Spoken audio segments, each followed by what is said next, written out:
Hop, voilà. Et je vais en plus lancer. C'est bon, l'enregistrement se fait en direct, donc normalement c'est parti. Voilà, donc bonjour, on se retrouve pour un nouveau rendez-vous agri. Alors un petit rendez-vous un petit peu spécial vu que je ne suis pas en direct et avec les invités, donc on est un peu en différé. On a tourné ça cet après-midi et donc vous pouvez le visionner tout simplement ce soir. Et puis autre particularité, c'est que j'ai un des correspondants qui est tout simplement en voiture, donc on va voir comment ça peut se passer, mais c'est une question d'organisation. On a dû faire comme ça, mais je pense que voilà, ça devrait passer. Donc voilà, tout simplement pour vous rappeler que le rendez-vous agri, c'est tout simplement diffusé en direct sur YouTube.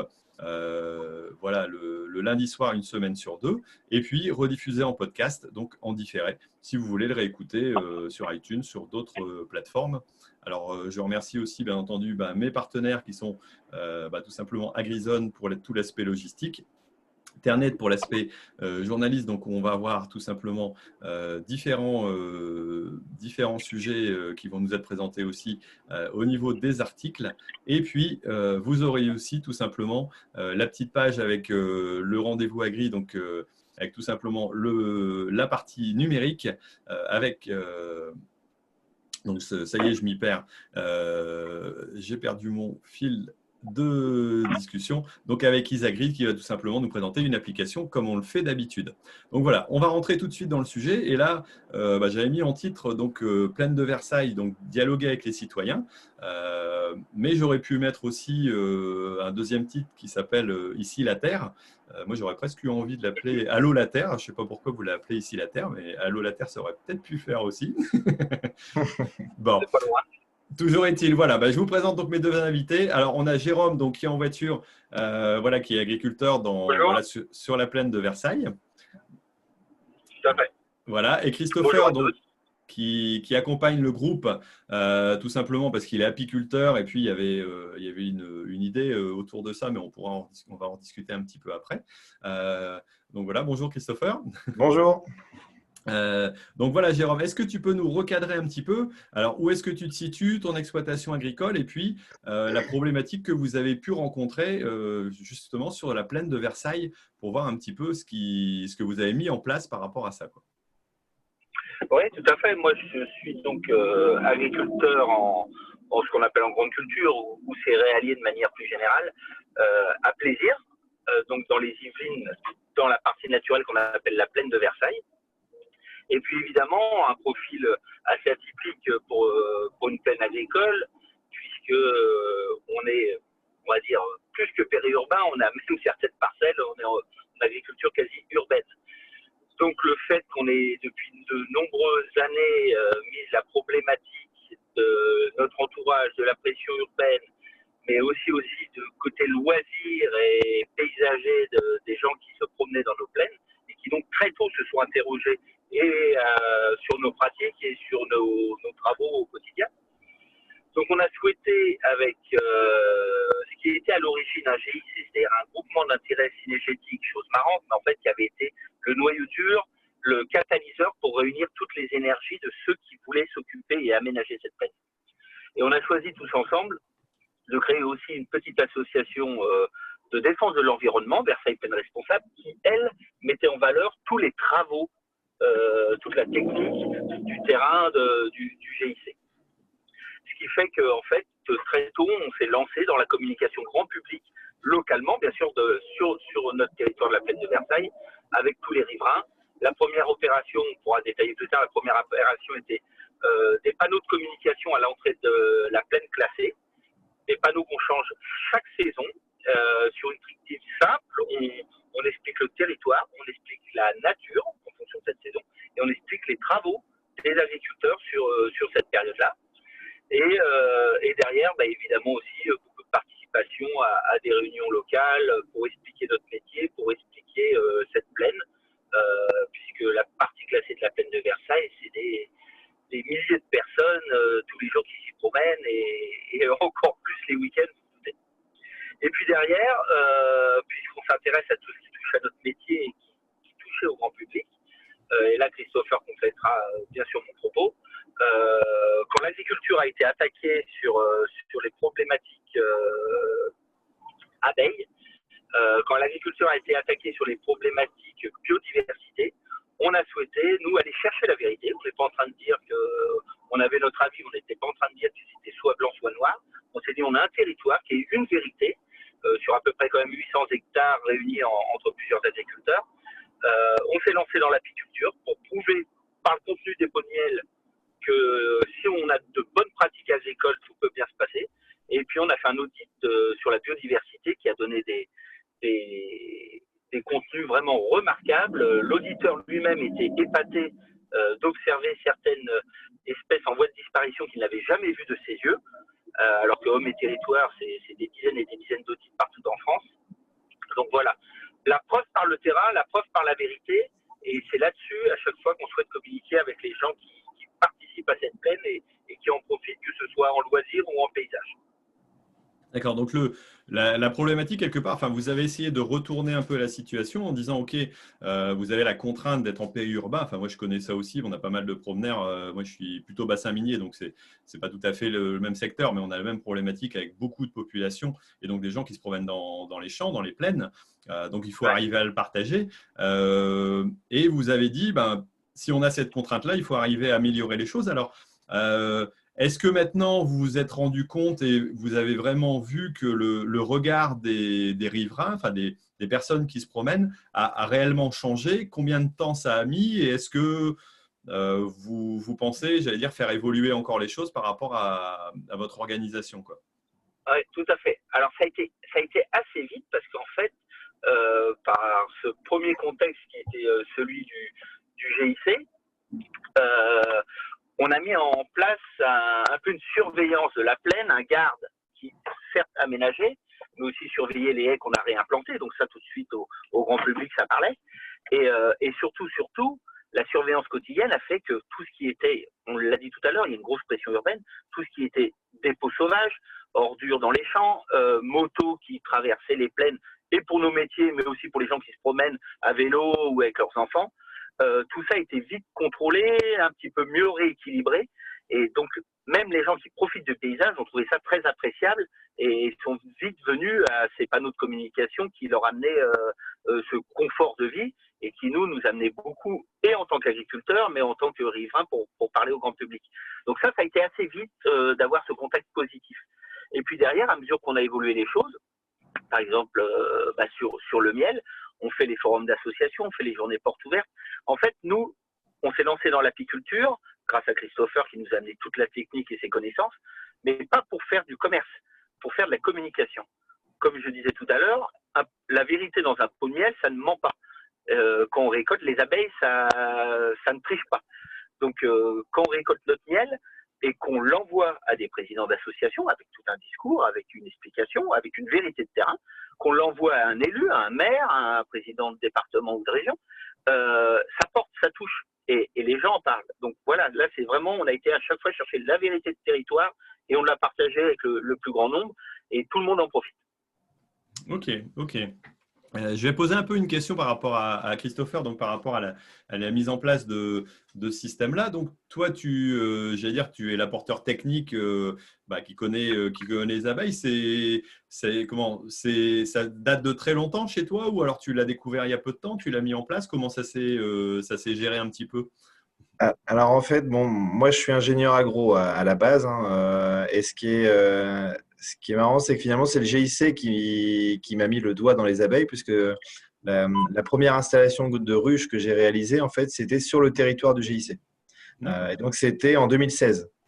Donc on a commencé. C'est récent quelque part. C'est assez récent.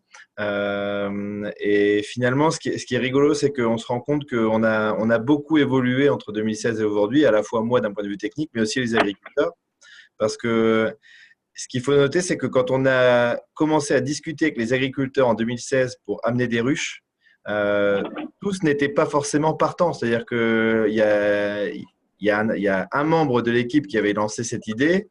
Et la première remarque, c'est de dire « Oh là là, mais mettre des ruches sur le territoire avec les apiculteurs qui tapent sur les agriculteurs, les relations compliquées, comment ça va se passer, on va avoir des ennuis, etc. » Donc, il y avait finalement beaucoup de craintes, plus par méconnaissance que et puis par peur de mal faire. Et ce qui était assez rigolo, c'était de voir la première année les agriculteurs qui prenaient des nouvelles des abeilles, je ne vais pas dire après chaque traitement dans la plaine, mais pas loin, voilà, qui se rassuraient après chaque application pour savoir si tout allait bien. Et en fait, l'abeille s'est transformée en lien quasi permanent entre les agriculteurs. Aujourd'hui, je pense qu'ils parlent autant des abeilles que de leur culture entre eux. Voilà. D'accord, donc c'est devenu un sujet. Alors, quelque part, on peut comprendre qu'il y ait des craintes au départ des agriculteurs en se disant, avec tout ce qu'on nous dit sur les problèmes des abeilles qui sont dus, entre autres, au traitement et à l'action tout au moins de l'humain, mais peut-être en particulier de l'agriculteur, si on commence à démarrer ça et qu'on fait un bid, ça va être la cata parce que ça va faire pire que mieux, j'imagine, quoi. Exactement. C'était exactement la crainte, c'était de dire il y avait un énorme travail à la fois de terrain, mais aussi de communication qui avait été fait sur la faune et sur les résultats que les agriculteurs avaient justement sur cette biodiversité de plaine. Et le risque, c'était finalement de tout remettre en cause, ce travail qui était validé et reconnu à travers un autre indicateur qui était l'abeille. Alors qu'en fait, aujourd'hui, c'est tout l'inverse, parce qu'on se rend compte que sur le territoire, tout se passe bien. On a zéro mortalité depuis 2016. Donc, ça fait quand même quatre saisons apicoles qu'on traverse sur le GIC, enfin sur le territoire. On a commencé modestement avec 6 ruches. On en est aujourd'hui à peu près 25 ruches disposées sur le territoire. Donc, on a multiplié quasiment par 4.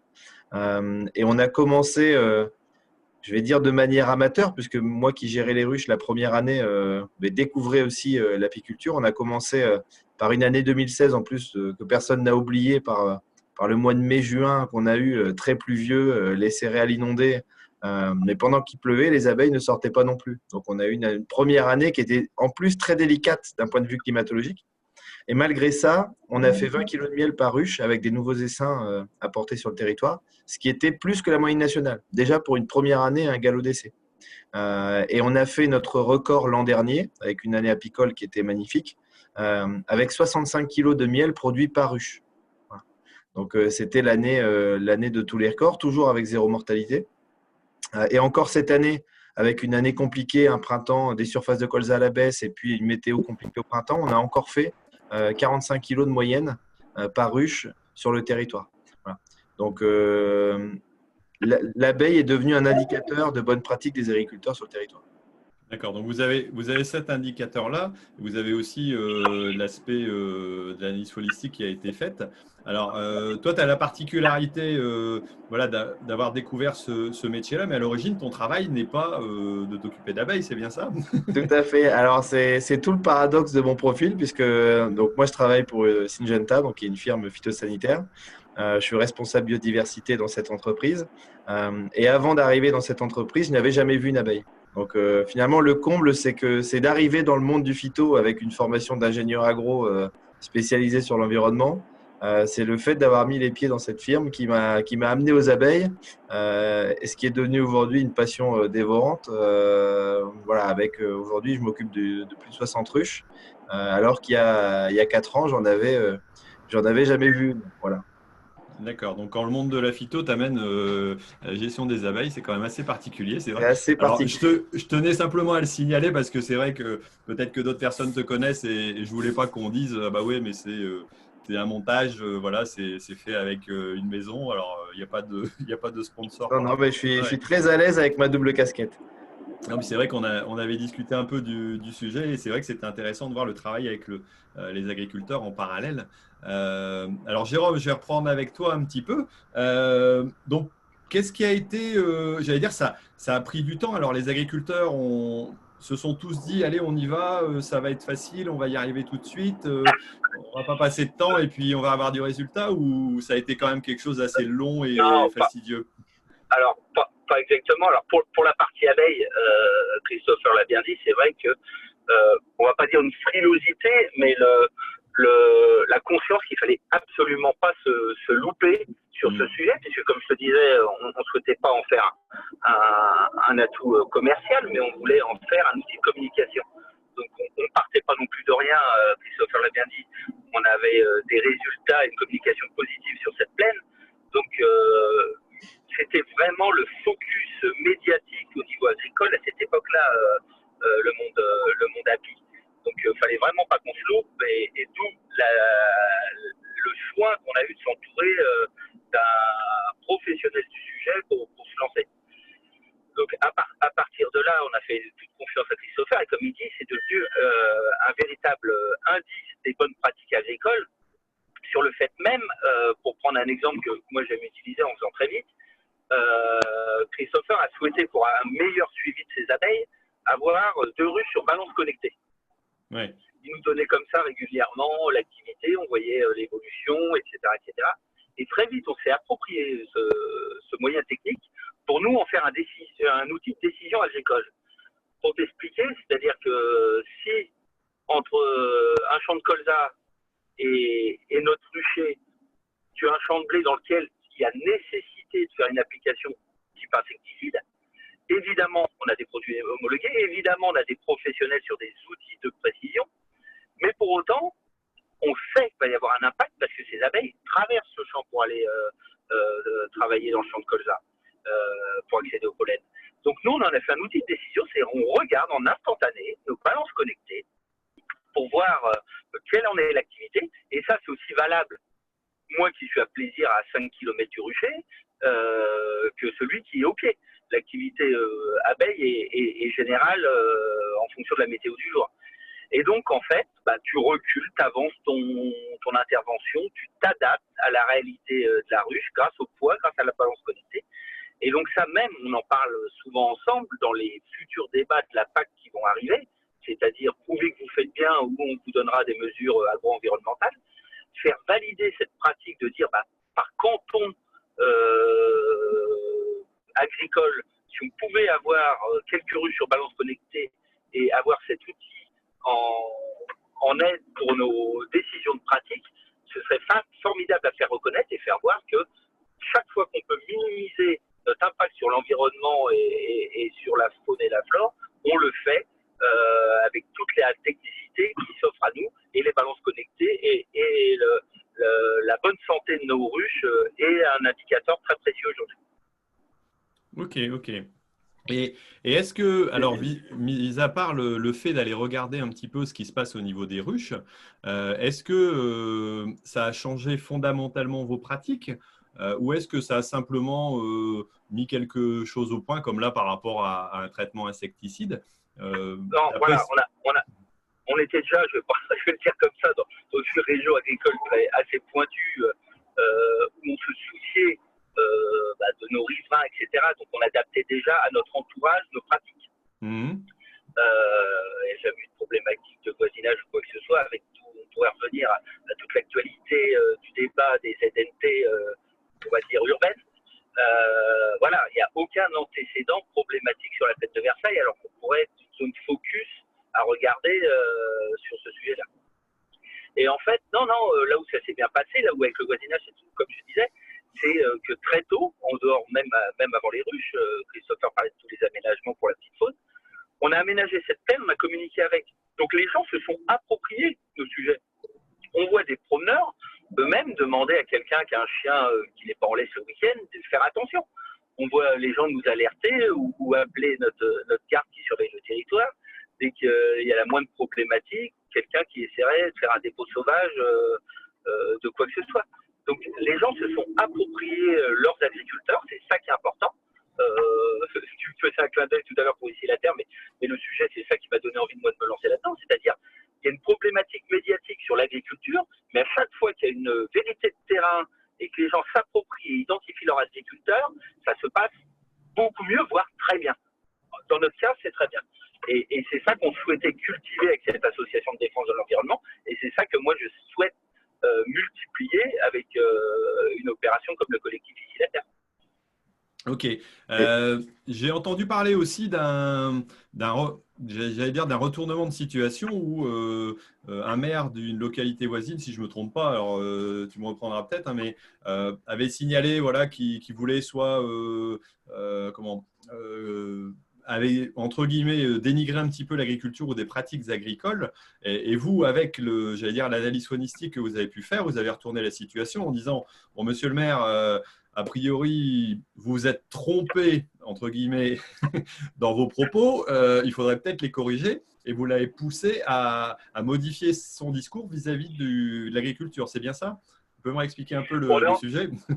Ouais, on est en train d'y travailler. En fait, il y a eu pour te dire, il y a eu un sujet sur le JDD il y a à peu près 2 ans, peut-être maintenant, donc sur le journal du dimanche, sur les problématiques des espèces invasives, etc., etc. Et en même temps, parce que c'est souvent de bon ton, l'agriculture prenait une cartouche dans la plaine de Versailles sur la problématique biodiversité, c'est-à-dire que les communes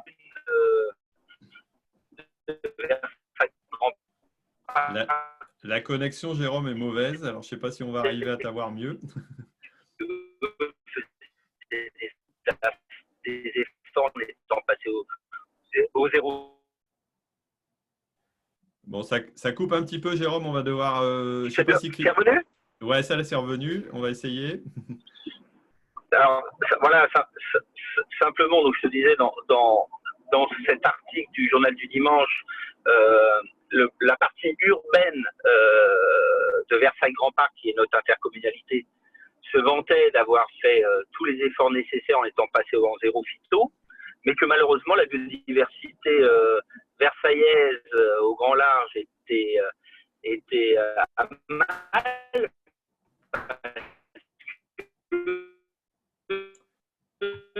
Etc. On a souhaité vraiment lancer donc cet audit pour aller dire une vérité. C'est pas le tout des arguments et des ressentiments. Ce qu'il faut, c'est aller chercher la vérité de terrain. Donc, on a lancé cet audit qui dit que on n'a pas loin de 3 fois plus d'espèces qu'une plaine agricole classique. Et parmi ces espèces, un nombre en voie de disparition et surtout une quantité remarquable par espèce. Donc voilà, donc plutôt que partir en guerre contre les élus qui avaient eu ces propos, je dirais malheureux, mais aussi parce que les journalistes aiment bien leur faire dire des propos malheureux, plutôt que partir en guerre ou quoi que ce soit, on leur a proposé de s'approprier au contraire les bonnes nouvelles, comme quoi ils avaient des agriculteurs responsables, ils avaient une plaine merveilleuse et sur laquelle ils pouvaient être fiers, et leur administrés en est également fiers, et on leur donne la main pour communiquer grand public. Ça aura déjà plus d'apport que nous à notre petit niveau, et en plus on n'a rien à gagner à se tirer la bourre les uns les autres et plutôt profiter de ces belles vérités qui sont en pleine de Versailles. D'accord. Donc vous avez réussi un peu à retourner la situation par rapport à, j'allais dire, une problématique, tout en prouvant l'état de choses, quoi.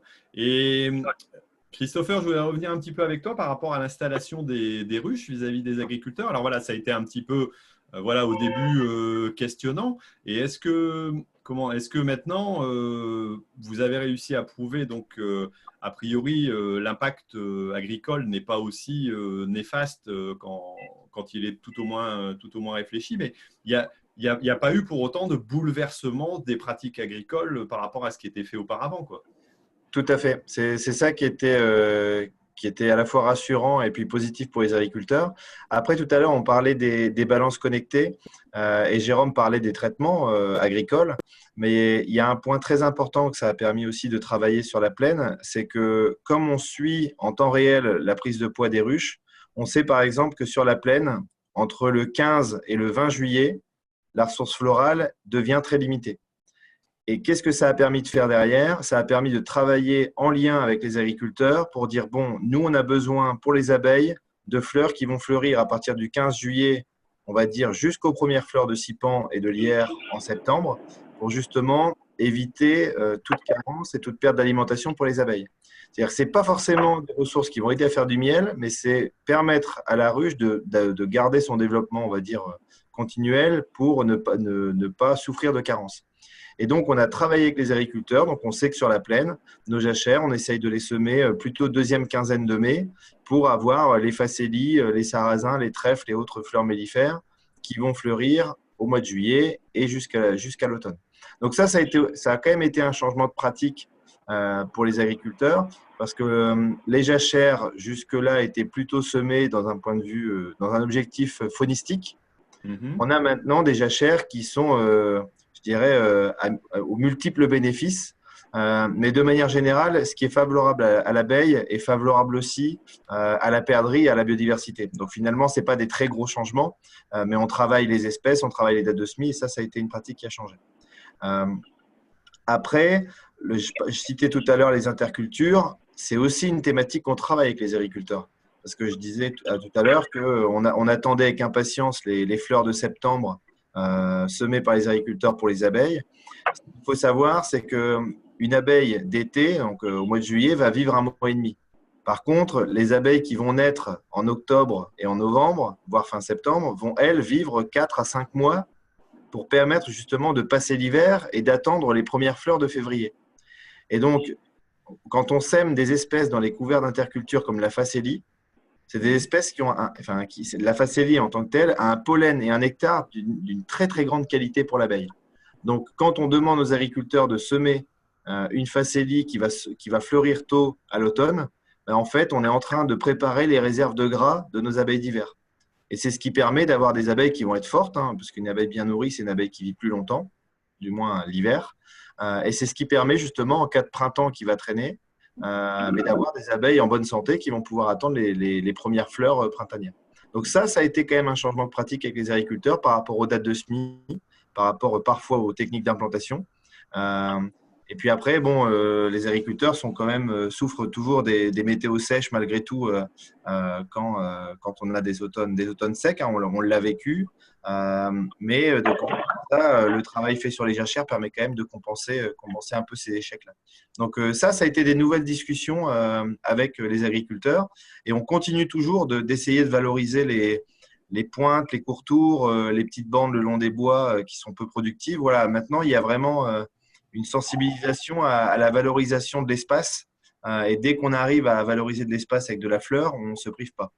D'accord. Et ça, donc quelque part, c'est pas forcément gênant parce qu'en plus, la facélie est un très bon couvert, j'allais dire, certainement mixé avec d'autres. Donc, Oui. le fait après de choisir une date d'implantation peut être un peu différente. C'est vrai que ça peut être des ajustements à la marge qui sont intéressants à faire. J'imagine que là, par rapport à la partie GIC, donc la gestion au niveau chasse, là, il y a eu une réflexion un peu plus globale et une mise en fonctionnement aussi avec une discussion entre chasseurs-agriculteurs, je ne sais pas si ce sont les mêmes, peut-être pas forcément non plus, tous les chasseurs ne sont pas agriculteurs et vice-versa. Mais je pense qu'il y a une bonne coordination aussi à ce niveau-là, quoi. Il y a une vraie complémentarité entre les agriculteurs de la plaine parce que je dirais, pour vulgariser, qu'il n'y en a pas un qui travaille de la même manière. C'est-à-dire qu'ils ont tous leur technique de production, avec chacun dans leur technique de production des avantages pour la faune et pour la biodiversité. C'est-à-dire qu'on va être satisfait des agriculteurs qui vont semer des couverts, notamment pour les abeilles, mais aussi pour la faune. Par contre, on sera aussi très satisfait de voir certains agriculteurs laisser les chaumes intacts et finalement ne pas retoucher la parcelle de la moisson. Parce que ça sera des terrains favorables aux lièvres, à la caille et à d'autres espèces. Et finalement, c'est vraiment ce territoire avec des patchs finalement différents en fonction de l'espace qui permettent d'avoir une diversité de milieux et d'avoir une diversité qui se retrouve à la fois au niveau des espèces, que ce soit des insectes, que ce soit de la faune, etc. Donc, toutes ces techniques un peu combinatoires font la diversité et la richesse du territoire. D'accord. Et donc, dans les agriculteurs, il y a aussi pas mal de diversité. Il y en a qui labourent, il y en a qui ne labourent pas. Il n'y a pas forcément de règles. Ce n'est pas un groupe j'allais dire, hors norme dans ces activités, quoi. Là, je vais laisser Jérôme parler au nom des agriculteurs. Ouais, c'est pas... Vous m'entendez bien? Oui, là, ça va, ouais, ça passe. Je voyais que ça coupait pas. Ouais. Oui, c'est vrai que les profils sont très variés, mais ils sont surtout complémentaires. C'est ce qu'on a constaté aussi d'ailleurs en faisant cet audit faunistique, c'est-à-dire que l'agriculture était efficace en termes d'accueil quand elle était complémentaire. Commencer à dire qu'il y a un modèle parfait, mais pas l'un et pas l'autre, ce serait une bêtise complète. Et ce qu'il faut, c'est mesurer les impacts de chaque modèle, les maîtriser, et surtout que cette agriculture reste complémentaire, et c'est la richesse aussi de notre territoire. Après, il ne faut pas se mentir, on est dans un territoire merveilleux, la nature nous a offert le potentiel de faire tout ce qu'on est en train de faire. c'est-à-dire un rue qui est très connu, le rue de Galie, 2 plateaux avec des endroits calcicoles, des endroits plus limoneux, des endroits plus argileux. Enfin bon, voilà, il y a une richesse, une diversité déjà au démarrage qu'on a su cultiver. Et puis c'est vrai, pour compléter un petit peu ce qui était dit sur les abeilles, pour parler de l'année 2019, on a senti très tôt, qu'il y aurait une problématique vis-à-vis des ressources arrivées au printemps. Et donc, c'est là où on s'est tous réunis et on s'est dit, il faut absolument renforcer ce qui sera en jachère fleurie pour la période difficile, c'est-à-dire mi-juillet à 1er septembre, comme le disait Christopher. Et donc là, on a ressemé quelques jachères qui étaient comme c'était dit, le long des cours d'eau, le long des bois, des petites remises peu cultivées, etc., etc. Et ça, tout simplement, financé par les abeilles elles-mêmes, parce que les rares pots qu'on vend, donc on fait un forum d'association, je disais qu'on ne faisait pas commerce, permettent de financer les futurs aménagements. Les abeilles ne travaillent que pour elles. Elles sont la voie de communication pour prouver qu'on fait bien notre métier, qu'on a une belle plaine, mais les abeilles ne travaillent que pour elles. Et donc après, par contre, en termes d'assolement global, vu qu'on a la chance d'évoluer tous ensemble et de bien s'entendre dans l'association, on réfléchit d'année en année, en fait, un peu notre assolement. On a perdu Jérôme. On va éviter. On va éviter en fait de faire tous les colzas au même endroit, la même année, et puis rien l'année d'après, etc., etc. On a la chance d'avoir des assolements encore assez variés, 5 voire 6 cultures par exploitation, ce qui est pas mal en grande culture. Et ça, c'est dû aussi à l'hétérogénéité de nos sols, comme je disais en préambule, et le fait qu'on va dire, tiens, cette année, toi, où est-ce que tu mets ton colza? Tiens, je vais plutôt faire une févrole ou un maïs et mettre mon colza plus loin. C'est-à-dire, on va faire en sorte d'être là aussi complémentaire au niveau de ce qui est à proposer sur le territoire. Et pour aller au bout, pour reboucler sur le pot de miel qu'évoque Jérôme, ce qui est intéressant, parce qu'on parlait tout à l'heure de rapprochement avec les urbains, c'est que quand on se retrouve à vendre un pot de miel face justement à la société civile, les premières questions qui viennent, c'est « Ah, mais déjà, les abeilles ne sont pas mortes ». Donc, alors qu'elles sont en milieu agricole. Et c'est toujours la première question. Et la deuxième, quand on répond qu'il n'y a pas de mortalité, c'est « Ah, mais du coup, il n'y a pas d'usage phytosanitaire par les agriculteurs ». Donc derrière, évidemment, on explique le territoire et les pratiques qui sont mises en place. Et quand vous expliquez derrière que vous avez des agriculteurs connectés à des balances pour savoir si les abeilles sont sorties ou pas, qu'on sème des jachères sur les trous de floraison et que les abeilles n'ont pas de problème et qu'on travaille main dans la main avec les agriculteurs, la réponse de la société civile, c'est de dire « Ah oui, mais vous avez de la chance, vous, c'est des bons agriculteurs. » Ouais, c'est vrai. Voilà. Et ça, vraiment, c'est du vécu et ça doit donner de l'espoir au monde agricole pour montrer que le lien distendu entre l'agriculture et la société civile, parfois, il ne tient à pas grand-chose. Voilà. Ouais, en fait, vas-y, Jérôme. Pour compléter, excuse-moi. Pour compléter, c'est vrai qu'en fait, c'est pas qu'on est des bons agriculteurs, c'est, j'ose dire qu'on est responsable. C'est pour ça qu'on a choisi ce nom d'association. Mais surtout, on a su très tôt se regarder dans le miroir. Moi, je suis pas en train de dire que l'agriculture est vertueuse et que tous les autres ont tort. Je suis en train de dire simplement, on doit tous se regarder dans le miroir et mesurer ce qu'on a à faire. Et le problème communication entre le monde de l'apiculture et le monde de l'agriculture tient à ça. C'est-à-dire, là, moi, je l'ai compris en quelques années grâce au professionnalisme de Christopher, c'est-à-dire la problématique abeille, déjà, et qu'il n'y a pas une seule vérité, il faut toujours se remettre en cause. Un accident, une problématique agricole peut exister, mais surtout, on l'a vu, en fait, en maîtrisant le territoire, on a maîtrisé l'alimentation et le sanitaire pour nos ruchers, et donc on a maîtrisé toutes les problématiques qu'en fait tous ces apiculteurs amateurs subissent. Un apiculteur, aujourd'hui, c'est quelqu'un à qui on fait croire qu'il faut acheter des essaims pour sauver les abeilles en France, ce qui est d'un ridicule. On ne penserait jamais à dire acheter 30 vaches laitières pour sauver l'élevage français. Et après, ils iraient nous demander, mais où les faire paître, en fait, c'est ça aussi, et se plaindre qu'on manque de biodiversité. Voilà, le monde apicole ne peut pas estimer que la cantine est gratuite et après venir dire au monde agricole qu'elle n'est pas assez bonne. Ils doivent eux aussi avoir une responsabilité territoriale, on doit avoir une réflexion globale ensemble.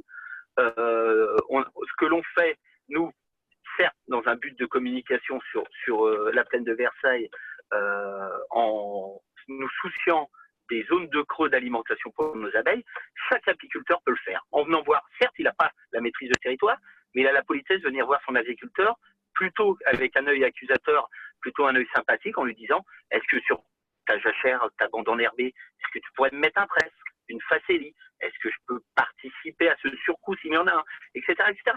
Parlons-nous, comprenons-nous plutôt que nous accuser et nous renvoyer la balle, parce que c'est ce qu'on a fait sur cette zone, ce grand territoire qui est la plaine de Versailles, et en l'occurrence, quand on maîtrise les deux, tout est possible et ça peut très très bien se passer, la preuve. Ok. Après, ce qui est certainement compliqué pour un apiculteur, c'est à la fois d'avoir peut-être les connaissances suffisantes lorsque ce sont des amateurs de la nécessité, du besoin, voilà, d'alimentation. C'est vrai que j'ai eu écho aussi d'autres agriculteurs, apiculteurs qui disaient la plus grosse problématique, c'est à un moment donné, les ruches crèvent de faim parce qu'elles ne sont pas forcément soit bien placées, soit bien situées. Il n'y a pas forcément l'alimentation, donc ce n'est pas forcément de la faute de l'apiculteur en lui-même, quoi. Mais c'est de la connexion peut-être avec l'agriculteur. Alors, j'allais dire en boutade, malheureusement, ce n'est pas toujours Versailles, ce n'est pas Versailles ici sur tous les endroits, mais il fallait que je la dise. Hein, c'est que c'était comme ça. Mais tout simplement pour dire que on peut créer, j'allais dire, une ambiance à partir du moment où on a envie, quoi. Et qu'est-ce que vous donneriez comme conseil pour dire, demain, s'il y a d'autres agriculteurs qui ont envie de répliquer un petit peu ça, quels seraient les premiers conseils à mettre en place pour dire on va se reconnecter avec la population. Alors, par l'abeille, c'est peut-être très intéressant, par le miel, peut-être autrement aussi. Les panneaux, c'est vraiment une version intéressante aussi de la forme de communication qu'on peut avoir. Qu'est-ce que vous diriez, vous, en premier conseil, Jérôme, voilà, si quelqu'un dit, tiens, dans mon secteur, je voudrais bien faire ça, comment monter ça?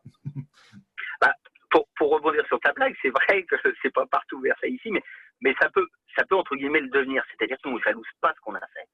À chaque fois, on a dit les choses, nos images, nos photos, nos pratiques nous appartiennent pour être sûr de voir comment ils vont être dupliqués. Mais chaque personne qui a un territoire, qui est intéressée et pour les panneaux, et pour les audits phonistiques, Bon, on a perdu Jérôme, donc Christopher va reprendre la main.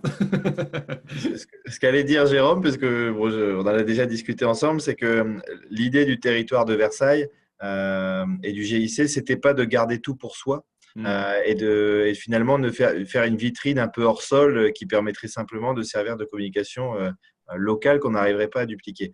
L'idée, c'était quand même au départ d'être plutôt en vase clos, parce que l'idée c'était de vivre sur des photos et des données qui étaient vraiment locales pour rester sur des faits avérés et pas simplement un message de communication un peu voilà, avec des belles photos venues de partout en France. Par contre, il est clair que si aujourd'hui certains territoires veulent s'inspirer et veulent repartir des messages de manière générale, de l'esprit des panneaux et de l'esprit des actions qui sont mises en place sur le territoire de la plaine de Versailles est prêt à, je dirais, faire sortir ce contenu du territoire qui aide à nourrir des réflexions. Après, moi, je pense qu'il y a, pour les gens qui veulent essayer de créer ce type d'interaction ailleurs, il y a une culture totem de la relation agriculture-apiculture, c'est le colza. Pourquoi? Parce qu'aujourd'hui, en France, c'est à peu près 30% de la production de miel. Voilà. 30% de la production de miel française, qui est déjà une production qui souffre d'un point de vue quantitatif, puisque quand on prend les données de production de miel en France, on produit quasiment aujourd'hui 50% de miel en moins que dans les années 90. Et la seule surface mellifère d'intérêt pour les apiculteurs qui a augmenté depuis ces années-là, c'est le colza. Et en plus de ça, c'est la culture qui permet d'ouvrir la discussion sur les bonnes pratiques phyto. Parce qu'on le sait, c'est une culture qui est traitée en floraison par les agriculteurs. Donc, c'est l'occasion de nouer le contact. Et l'intérêt, je dirais, pour l'agriculteur derrière, c'est qu'il y a des études qui ont montré que grâce aux abeilles sur le colza, on pouvait améliorer la pollinisation et aller jusqu'à un gain de rendement de 15%. Voilà. Donc, quand on met autour de la table un agriculteur qui fait du colza, qui a des pratiques responsables et qui a envie de le montrer, et en face de ça, un apiculteur qui, lui, cherche de la ressource et cherche aussi des agriculteurs qui lui garantissent finalement la viabilité de ses abeilles par des bonnes pratiques. Mais derrière, quand on met ces gens-là autour de la table et qu'on discute derrière un peu bonnes pratiques, ressources mellifères, et puis image positive finalement de cette collaboration, derrière, c'est les fondements d'un partenariat réussi entre ces deux mondes-là. Ok, donc on peut partir sur des bases comme ça et ça peut être intéressant. Alors désolé Jérôme, Christopher a fini ton propos, donc au moins on a pu continuer. Alors j'allais dire pour clôturer un petit peu sur le sujet, il y a un autre, il y a quelque chose d'autre voilà, qui est intéressant aussi chez vous, c'est que vous avez mis en route, si je ne me trompe pas, c'est Ici la Terre, hein, c'est bien ça. Alors explique-nous un peu Jérôme, en quoi ça consiste, quel a été l'origine, est-ce que ça fonctionne? Alors, Est-ce que la Jérôme genèse nous... d'ici la Terre, vous m'entendez? Ouais, on t'entend. Voilà, vas-y. La Terre, elle a été relativement simple, c'est-à-dire que moi, je suis parti de la vérité de terrain que. Bon, ça coupe avec Jérôme, il y a un problème de connexion. Donc, bon, je sais pas, Christopher, si tu connais le sujet aussi. En fait, bon, je connais moins le collectif que le territoire, mais le collectif, il a été créé à l'initiative de trois agriculteurs, enfin deux agriculteurs et une agricultrice, pour être précis. Et l'idée, c'était vraiment de capitaliser sur le lien direct entre l'agriculteur et la société civile. Parce que quand on écoute aujourd'hui les gens sur le terrain, et que ce soit les urbains, même les ruraux, ils ont confiance dans les agriculteurs. Euh, ils ont parfois beaucoup de questions sur l'agriculture, mais Mhm. ils ont confiance dans les individus que représentent les agriculteurs. Et l'idée de créer la ligne directe du collectif Ici la Terre, c'était vraiment finalement de contourner tous les filtres qui peuvent être les médias, qui peuvent être finalement Internet, les vidéos qu'on peut trouver un peu partout, et de finalement mettre en relation directement à travers un numéro vert la question on va dire, de la société civile avec l'agriculteur lui-même. Voilà. Pour finalement parler du terrain, parler du quotidien. Euh, Ce qu'il en ressort, c'est qu'il y a déjà beaucoup de messages de soutien pour les agriculteurs. Donc, c'est-à-dire que ce n'est pas toujours que des questions. Il y a aussi des gens qui appellent en disant on est fiers de notre agriculture, on est fiers de votre travail et on vous soutient. Voilà, on parle souvent d'agribashing, on connaît la problématique des taux de suicide trop élevés en agriculture, etc. Donc voilà, on va dire que c'est du réconfort, mais qui est utile et qui est bon à prendre pour l'agriculture. Mhm. Euh, et après, l'idée des agriculteurs, hein, parfois il peut y avoir des questions un peu précises ou un peu techniques. L'idée, c'est pas de transformer les agriculteurs en scientifiques. Voilà, les agriculteurs qui répondent et qui se relayent au téléphone, c'est pas simplement les trois agriculteurs créateurs, puisque c'est un collectif de, je crois, à peu près 120 agriculteurs aujourd'hui, mais Jérôme nous redonnera le chiffre exact, qui finalement se relayent à travers des permanences téléphoniques et qui racontent leur expérience, qui racontent leur quotidien et leur vécu. Voilà, donc ils ne sont pas scientifiques, ils ne sont pas là pour commenter une étude ou autre, ils sont là pour raconter leur métier et vraiment essayer de faire de la pédagogie et essayer de répondre à un maximum de questions de la part de la société civile. D'accord, d'accord. Donc c'est intéressant. Ça fait combien de temps que ça existe, ce numéro? Parce que c'est un numéro d'appel, tout simplement, hein. C'est récent puisque de mémoire, ça a été créé cet été. Voilà. Donc, D'accord. c'est un numéro vert que chaque citoyen peut composer. C'est-à-dire demain, je dirais, on se pose une question sur l'agriculture, que ce soit sur, je dirais, les fondamentaux de comment on fait pousser un colza ou alors pourquoi on désherbe des betteraves. Voilà, il n'y a aucune question idiote. L'idée, c'est vraiment d'expliquer à la société civile comment travaillent les agriculteurs. D'accord. Donc, ouais, c'est vraiment le lien. Alors, par contre, il y a. Alors, je vais partager mon écran parce que comme ça va permettre de voir un peu Puis j'ai je voulais juste le redire une phrase, Facebook. c'est que Vas-y. juste pour expliquer la complémentarité entre les actions de terrain qu'on vient d'évoquer juste avant avec un exemple comme la plaine de Versailles et ce collectif Ici la Terre, plus on a je dirais, de faits de terrain à raconter et d'expériences vécues, parce que quand on parle d'abeilles à Jérôme ou à tous les agriculteurs du GIC, aujourd'hui, ils sont droits dans leurs bottes, ils sont fiers de ce qu'ils font sur le territoire parce qu'ils le vivent au quotidien. Voilà. On peut imaginer qu'un agriculteur qui n'a jamais vu une abeille, si on lui pose une question sur le déclin des abeilles, bah, évidemment, il se sentira moins à l'aise. Donc, l'idée, c'est aussi d'avoir des agriculteurs qui sont investis sur le terrain et qui ont un vrai vécu de territoire pour finalement pouvoir relater des faits de terrain et leur expérience concrète au quotidien. D'accord. Ouais, donc, c'est un partage, c'est un dialogue.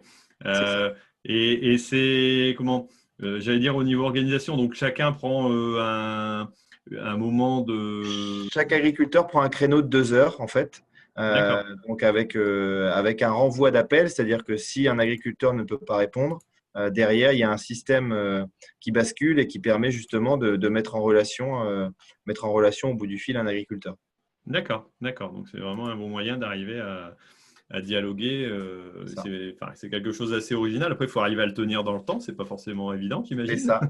C'est ça. Et puis, bon, c'est sûr qu'il y a des périodes de l'année, vous savez tous, où les agriculteurs sont plus disponibles qu'à d'autres.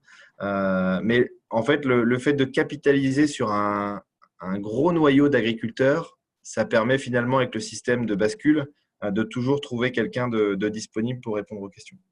D'accord, d'accord. Et j'imagine que ça a un coût quand même. Il y a eu un financement. Comment ça fonctionne alors, ce système-là? Alors, là-dessus, je laisserai Jérôme répondre quand il reviendra, parce D'accord, que j'ai là-dessus moins d'informations, mais de ce que j'ai compris, c'était à la base un financement participatif. Donc, il y avait une cagnotte Litchi d'accord. qui avait été créée pour justement permettre d'investir dans le système qui a été mis en place pour ce numéro vert. Mais là-dessus, Jérôme pourra en Ok, dire ok. plus. Bon, bah écoute, on verra si Jérôme arrive à nous rejoindre d'ici la fin de l'émission. On pourra lui reposer quelques petites questions. En attendant, on va avancer. Alors, j'ai avancé avec toi sur l'état des lieux. Alors là, au niveau situation géographique, toi, tu te situes où là?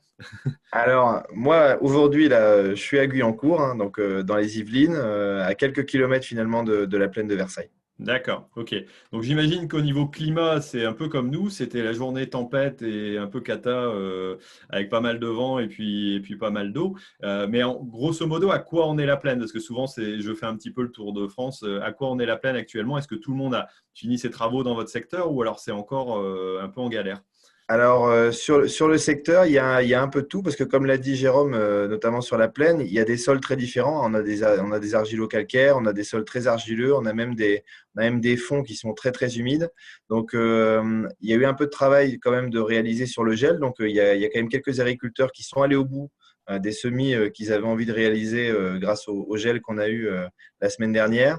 Mais il y a aussi quelques parcelles, et notamment les parcelles les plus difficiles, argileuses ou dans les fonds, où il a été fait une croix sur les semis de blé ou d'orge d'hiver, et où maintenant ça attendra pour l'orge de printemps ou une autre culture si jamais les conditions s'y prêtent pas. Donc, bon, on doit être quand même à plus de 80% des semis qui devaient être réalisés à l'automne. Mais les parcelles délicates, finalement, n'ont pas pu être emblavées cet automne. Ouais, non, c'est vrai que je pense que c'est assez général. Moi, c'est vrai que je me blâme pas dans notre secteur. On est assez avancé quand même. On a eu moins d'eau quand même dans la partie nord que ce qu'il y a pu y avoir même dans la partie centre j'allais dire en dessous de Paris quasiment. Plus on monte, moins on a eu d'eau, même si on a eu des moments Oui. assez humides. Donc c'est un peu plus avancé, même si on a des conditions compliquées pour certaines récoltes. Ceux qui ont Et gardé puis des ici, non, il vignes. n'y a pas de betterave. Il n'y a pas de betterave dans la plaine, donc il n'y a pas eu non plus d'arrachage tardif, de problèmes de structure, Hmm. etc. Donc, bon, il y a eu des conditions quand même un peu plus favorables qu'ailleurs pour travailler. Ouais, non, puis après, c'est vrai que ça dépend des conditions de sol, de terre. J'en parlais il n'y a pas longtemps avec Rémi Dumry qui me disait, bah, de toute façon, moi j'ai reporté les cultures au printemps parce que de toute façon, il y a pas mal de monde qui est coincé à ce niveau-là. Et c'est vrai que je pense que globalement, sur toute la France, on va avoir quand même des reports de cultures qui vont être assez, Oui, oui, oui. assez importants, quoi. Oui. Mais il y a même, on a même des terres légères sur le GIC qui normalement se sèment, on va dire, très facilement sans labour. Cette année, elles ont malheureusement, enfin, moi, j'allais dire malheureusement, mais elles ont dû être labourées alors que c'est quelque chose qui finalement n'a pas lieu d'habitude. Ouais, non, mais je pense qu'on a réusé un peu de versoir cette année. C'est sûr que même ceux qui n'étaient pas trop dans l'envie de le faire, eh ben, ont dû parfois, j'allais dire, y retourner. Bon, bah, c'est tout, c'est C'est comme ça, ça, il faut le prendre. C'est une année, bon, une année particulière encore. Bon, atypique. toutes les années sont atypiques maintenant. Mais l'apiculteur est content puisqu'on a eu de l'eau pour les colzas. Parce qu'à l'automne dernier, on avait finalement Oui, un c'est automne vrai. tellement sec qu'on a eu très peu de colzas et donc très peu de miel au printemps. Donc on voit bien que cet équilibre agriculture-apiculture, il n'est pas toujours facile à cultiver malgré tout. Là, Ouais, ouais. c'était un peu trop. Même quand on a la volonté. Ok, bon bah écoute, maintenant on va partager tout simplement le zap de la semaine avec Ternet. Donc j'ai 3 articles qui m'ont été proposés voilà, par Ternet et qui ont reçu, j'allais dire, le plus d'audience. Alors je partage tout simplement mon écran. Alors là, c'est l'article le plus lu donc dans la quinzaine sur Ternet, c'est-à-dire les chenillards qui viennent à bout des conditions de récolte extrêmes et du maïs grain. Donc, on voit apparemment il y a une vidéo. Alors, je n'ai pas regardé la vidéo, mais dans des conditions pas possibles où on voit des récoltes qui ont été sauvées Incroyable. entre guillemets, voilà, grâce à ce type d'engin. Et c'est vrai que les chenilles cette année sont peut-être un peu plus, un peu mieux sorties que certains pneumatiques en l'occurrence. Et puis un autre où on voit tout simplement le tracteur qui se fait tirer par un chenillard aussi pour arriver à sortir de la parcelle. Mais bon, c'est vraiment des conditions. Voilà, qu'on n'apprécie pas trop. Alors, voilà. Mais c'est tout, ça existe, c'est comme ça. Ensuite, sur l'article le plus lu, tout simplement sur WebAgri, ce sont les éleveurs qui pourront bientôt donc, se débarrasser des pneus usagés. Donc là, il y a un intérêt aussi, parce que c'est vrai que c'est une autre problématique de pouvoir recycler ces pneus. Tout simplement pour s'en débarrasser au moment où il serait inutilisable. Donc là, une possibilité voilà, de retrouver un système de structuration et de filière pour pouvoir se débarrasser de ces pneus. Voilà. Donc là, il y a toute une explication sur cet article. Si vous voulez avoir un peu plus, vous allez voir tout simplement sur WebAgri. Et puis le dernier article qui avait été euh, présenté, c'est tout simplement celui qui a été le plus commenté donc par les auditeurs. C'est la levée du blocage en attendant un rendez-vous à Matignon donc pour le 3 décembre. Donc c'est l'article qui avait été sorti dans la soirée un peu plus tard avec la manifestation qui avait été donc faite le 3 décembre pour indiquer comment la Fédé, la FNSEA et puis les JA avaient pu un peu voir et rencontrer l'Élysée. Donc pas forcément évident cette histoire de blocage. Entre autres, c'était aussi, bien entendu, par rapport à l'agribashing et puis les lois et la mise en application de la loi Egalim, qui, a priori, on ne voit pas forcément de résultats très, très positifs pour les agriculteurs et on n'a pas l'impression que la partie économique soit passée pour nous. Alors, je ne sais pas, toi, Christopher, il y a un des articles qui te parle. Alors, on n'a pas retrouvé Jérôme. Pour l'instant, il est perdu. Je ne sais pas s'il y a quelque chose qui te parle par rapport à ce que tu as pu voir dans ces 3 articles. Ouais, bon, je vais parler de la manifestation des agriculteurs. Finalement, c'est un peu ce qu'on évoque aussi depuis tout à l'heure, parce que finalement, le fond de cette manifestation, c'était quand même l'agribashing. Et derrière l'agribashing, en fait, il se cache une profonde méconnaissance en fait on va dire, des gens qui critiquent l'agriculture et de l'agriculture. Voilà. Et on voit que on a l'impression que c'est quelque chose qu'on ne peut pas retourner et qui est vraiment un fardeau que doit porter l'agriculture. Mais par rapport à ce que je disais tout à l'heure, on voit bien qu'en local, avec une communication sur des faits de terrain, cet agribashing, il peut voler en éclats avec des preuves concrètes. Donc, moi, j'invite vraiment les agriculteurs alors évidemment, ce n'est pas Versailles ici partout, on l'a dit, mais à créer du lien, voilà, à créer du lien avec les acteurs de territoire, parce que ce qu'on a expliqué avec les apiculteurs, ça peut être la même chose avec les chasseurs, ça peut être la même chose avec d'autres associations proches de la nature. Et finalement, sans rentrer dans des mécaniques complexes, on peut par des faits de terrain assez simples et des actions qui montrent les rôles positifs de l'agriculture, colporter des messages qui sont hyper positifs et qui font changer l'image de l'agriculture. Voilà. Ok, ouais, non, mais c'est vrai que c'est en plein en direct. De toute façon, j'allais dire, dans les sujets du rendez-vous agri, on a souvent cette discussion-là. Voilà, les histoires d'agribashing. Je relisais Magazine France Agricole tout simplement hier. Le nombre d'articles qui parlent de ces problématiques-là, que ce soit dans les éditos, enfin, c'est devenu depuis quelques temps, On j'allais parle dire, plus un focus. d'agribashing que de technique aujourd'hui. Oui, voilà, bon, ça m'inquiète un peu aussi parce qu'il ne faut pas non plus le prendre, voilà, et le surestimer non plus. On s'inquiète beaucoup de ça. C'est certainement à prendre en compte et puis à faire évoluer. Bon, après, il ne faut pas stigmatiser non plus. Tu le disais tout à l'heure et tu le rappelais, il y a quand même énormément de gens de la société civile, hein, qui nous apprécient, qui apprécient le monde agricole. Ils ont du mal à comprendre nos pratiques et il y a beaucoup de boulot pour pouvoir les expliquer, mais il ne faut pas être défaitiste non plus à l'envers. Il y a encore beaucoup de personnes, à partir du moment où on commence à discuter avec eux, peuvent arriver tout à fait à comprendre nos problématiques, mais il faut qu'on arrive à prendre le temps de l'expliquer. On n'est pas assez nombreux quelque part par rapport à la population, on a perdu le contact, mais bon, je pense qu'il faut y travailler. Bon. Moi, j'essaye d'y bosser en tout cas de mon côté, et toi, je vois que tu le fais aussi, et il y a beaucoup d'initiatives qui le font. Je pense que c'est important de les mettre en avant, et c'est pour ça que je suis content aussi de parler de ce sujet-là. Et peut-être que si justement, on pourrait créer un peu des phénomènes identiques à Versailles partout. Donc, on va développer ça plutôt que de dire c'est pas Versailles ici, on va le développer partout. Peut-être différemment, peut-être voilà, mais en tout cas, c'est un bon exemple à prendre en compte.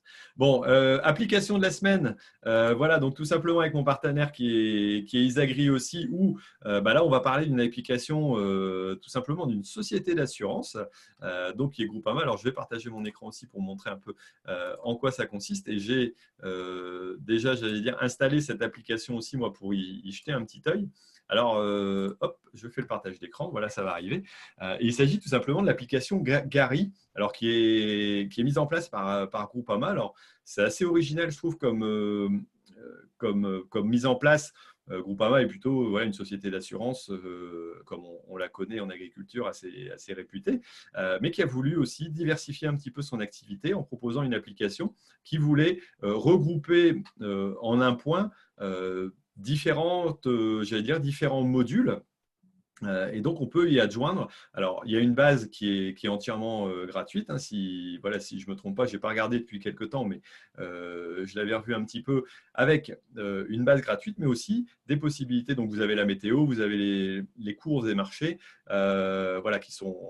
qui sont offerts tout simplement avec la base, et la gestion de tâches pour organiser vos activités. Donc, ça peut être quelque chose d'intéressant. Mais vous pouvez y adjoindre aussi d'autres modules, entre autres, par exemple, la vidéosurveillance, pour pouvoir gérer et garder un œil sur l'exploitation, ou encore la station météo, voilà, que vous pouvez adjoindre aussi pour pouvoir, alors là, qui est entre autres aussi avec Météus, donc la station météo d'Isagri, mais sur une seule application, vous aurez l'ensemble, j'allais dire, de vos sujets. Alors, ce qui pourrait être intéressant pour des gens aussi qui n'ont pas forcément la technologie dans le sang, parce que ça, c'est, j'allais dire, moi je suis geek, j'adore, mais pour autant, se passer du temps sur certains sujets, c'est compliqué, et perdre du temps sur certaines applications. Là, c'est au moins une application qui peut regrouper différents modules, avec l'avantage aussi d'avoir une structure assez importante qui la gère derrière, et donc forcément des moyens qui permettent d'avoir, je suppose, je ne la pratique pas régulièrement, mais une application qui doit être réactive et qui doit pouvoir fonctionner. Je pense que ça peut être intéressant comme présentation. Bon, on n'a pas retrouvé Jérôme pour la fin. Alors, au niveau souvent je signale un peu le calendrier des manifestations. Là, tout simplement, les prochaines manifestations qu'on va avoir, ça va être Noël. Donc, on n'a pas grand-chose à signaler là ces prochains jours. Puis en plus, avec la grève des trains, il y avait eu quelques manifestations. Alors, il y avait le salon Agribex en Belgique il n'y a pas longtemps. Là, d'ici Noël, il n'y en aura pas. Je ne pense pas, je n'ai pas d'écho. Toi, tu n'as pas de manifestation dans ton secteur, Christopher, qui se présente? J'en ai pas en tête prochainement. En tout cas. Par contre, est-ce que vous avez les manifestations? Vous disiez, vous participez avec donc simplement la vente aussi, à des forums associatifs, des choses comme ça, pour rencontrer aussi le public alors? Oui, par exemple, on a la chance d'avoir à Plaisir, donc la ferme ouverte de Plaisir Grignon. Alors c'est au cœur de l'été, mais ça permet toujours de croiser des milliers de personnes. Alors évidemment de vendre et de montrer un peu la production annuelle qui varie. Donc on peut aussi expliquer aux gens que quand il n'y a pas de colza, on ne fait pas de miel de colza. Donc c'est toujours la pédagogie. Mais voilà, on a aujourd'hui des gens qui nous approchent pour faire quelques marchés de Noël. Notamment en local. Donc, c'est un petit atelier, je ne vais pas dire de diversification parce que les abeilles travaillent pour elles, mais ça permet localement de toucher les acteurs, que ce soit des boulangers, des fleuristes, des petits marchés de Noël, des fermes ouvertes. Il y a pas mal de gens qui regardent ce qu'on fait et qui nous sollicitent. Ok, d'accord. Donc, intéressant de pouvoir dialoguer aussi là, avec avec le public. Et puis une dernière chose, donc on va se retrouver normalement donc le lundi juste avant Noël au soir. Alors ça sera certainement pas en direct aussi parce que moi je vais être tout simplement en vacances, ça m'arrive.